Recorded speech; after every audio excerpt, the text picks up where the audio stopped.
തിരുവേഗപ്പുറ വിളത്തൂരിൽ വീടുകൾ കേന്ദ്രീകരിച്ച് വൻ മോഷണം. 3 വീടുകളിൽ നിന്നായി 1,00,000 രൂപയുടെ ഓട്ടുരുളികളും നിലവിളക്കുകളും കവർന്നു.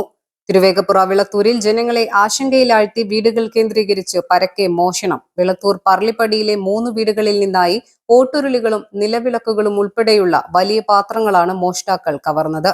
കഴിഞ്ഞ ദിവസം രാത്രിയായിരുന്നു സംഭവം. പറളിപ്പടി സ്വദേശികളായ അരങ്ങംപള്ളിയാലിൽ വിജയ, തേക്കാട്ടിൽ സുരേന്ദ്രൻ, തേക്കാട്ടിൽ അനിൽകുമാർ എന്നിവരുടെ വീടുകളിലാണ് മോഷണം നടന്നത്. വീടിനോട് ചേർന്നുള്ള ഷെഡിലും പുറത്തുമായി സൂക്ഷിച്ചിരുന്ന വിലപിടിപ്പുള്ള പാത്രങ്ങളാണ് നഷ്ടപ്പെട്ടത്. 25 കിലോയോളം തൂക്കം വരുന്ന ചെമ്പുപാത്രങ്ങൾ, 2 വലിയ ഓട്ടുരുളികൾ, നിലവിളക്കുകൾ തുടങ്ങിയവയാണ് കവർച്ച ചെയ്യപ്പെട്ട സാധനങ്ങൾ. രാവിലെ വീട്ടിലുള്ളവർ ഉണർന്നപ്പോഴാണ് മോഷണ വിവരം പുറത്തറിയുന്നത്. ഇന്ന് കാലത്താണ് ശ്രദ്ധയിൽപ്പെട്ടത്. ആദ്യമായിട്ട് അനിയൻ ഇങ്ങനെ വന്ന് പറയാണ് ഇവിടെ ഇങ്ങനെ ഓടിന്റെ ചെമ്പ് കാണാനില്ല.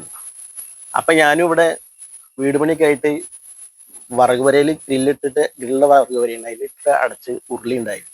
അപ്പൊ ഞാനത് നോക്കിയപ്പോൾ അതിൽ ഉരുളിയും കാണാനില്ല. അപ്പോഴാണ് താഴത്തുനിന്നൊരു വീട്ടിൽ നിന്ന് വിവരം കിട്ടിയത്, അവിടെ ഇതുപോലൊരു വലിയ ചെമ്പ് കാണാതായിട്ടുണ്ടെന്ന്. അങ്ങനെ 3 വീട്ടിൽ നിന്നാണ് ഇപ്പോൾ നിലവിൽ ഇങ്ങനെ കാണാതായത് അറിഞ്ഞിട്ടുള്ളത്. എന്തൊക്കെയാണ് ഈ താഴത്ത് വീട്ടിൽ നിന്ന് ഒരു വലിയ ചെമ്പ്, വട്ടച്ചെമ്പ്, ഇവിടെ വേറെ വീട്ടിൽ അനിയന്റെ വീട്ടിൽ നിന്ന് വലിയൊരു വട്ടച്ചെമ്പ്, എൻ്റെ വീട്ടിൽ നിന്ന് ഒരു ഉരുളി, പിന്നെ ഒരു ചെറിയ ഉരുളി, ഒരു കോളാമ്പി, ഒരു നിലവിളക്ക്. ഏകദേശം എല്ലാം കൂടി ഒരു 50,000 രൂപയുടെ സാധനം ഉണ്ടാവുമെന്നാണ് കണക്ക്. പോലീസിൽ വിളിച്ച് അപ്പം തന്നെ വിവരം അറിയിച്ചിട്ടുണ്ടായിരുന്നു. ഒരു കംപ്ലൈന്റ് ചെയ്യാൻ അവിടെ ചെന്നിട്ട് രേഖാമൂലം കംപ്ലൈന്റ് പരാതിപ്പെടാൻ വേണ്ടി പറഞ്ഞിട്ടുണ്ടായിരുന്നു. പ്രദേശത്ത് മോഷണം പതിവാകുന്നത് നാട്ടുകാരെ ഭീതിയിലാഴ്ത്തുന്നുണ്ട്. 2 മാസം മുൻപ് പ്രദേശത്തെ ക്ഷേത്രത്തിലും പള്ളിയിലും ഭണ്ഡാരങ്ങൾ തകർത്ത് മോഷണം നടന്നിരുന്നു. ഈ കേസുകളിൽ പോലീസിന്റെ അന്വേഷണം എങ്ങുമെത്താത്ത സാഹചര്യത്തിലാണ് ഇപ്പോൾ വീടുകളിലും കവർച്ച നടന്നിരിക്കുന്നത്.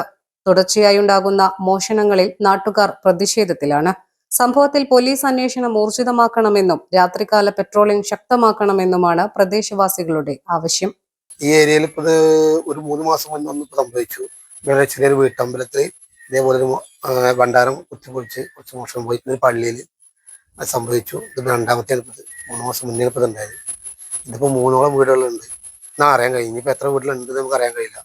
കാരണം ആരും ഇത് ശ്രദ്ധിക്കാത്തൊരു വിഷയമാണ്. ചെമ്പും മാത്രമാവുകൊണ്ട് പെട്ടെന്ന് ശ്രദ്ധിക്കാത്തൊരു വിഷയമാകൊണ്ട് അറിയാൻ കഴിയില്ല. എങ്കിലും പോലീസുകാരെ വിളിച്ച് നടപടി സ്വീകരിക്കാൻ പറഞ്ഞിട്ടുണ്ട്. പിന്നെ പറയാനുള്ളൊരു കാര്യം എന്താ വെച്ചാൽ, രാത്രി കാലങ്ങളിൽ പോലീസിന്റെ പെട്രോളിംഗ് ശക്തമാക്കണം എന്ന് പറയാനുള്ളത്. കാരണം അതിലൊരു ഉദാഹരണവും കൂടി ഉണ്ട്. കാരണം നമ്മളെ വലിയ കുളം, നക്കുളം, അവിടെ പുറത്തുനിന്നൊക്കെ ആളുകൾ വന്നിട്ട് മദ്യപിച്ച് പോകുന്ന ഒരവസ്ഥ ഉണ്ടാവുന്നുണ്ട്. കാരണം നമുക്കത് കണ്ടുപിടിക്കാൻ പറ്റില്ല. അതൊരു ബുദ്ധിമുട്ടാണ്. പോലീസിന്റെ ഭാഗത്ത് ഒരു ശ്രദ്ധ ഉണ്ടാവണം എന്ന് ഓർമ്മിപ്പിക്കണം. News desk 3 Max Live.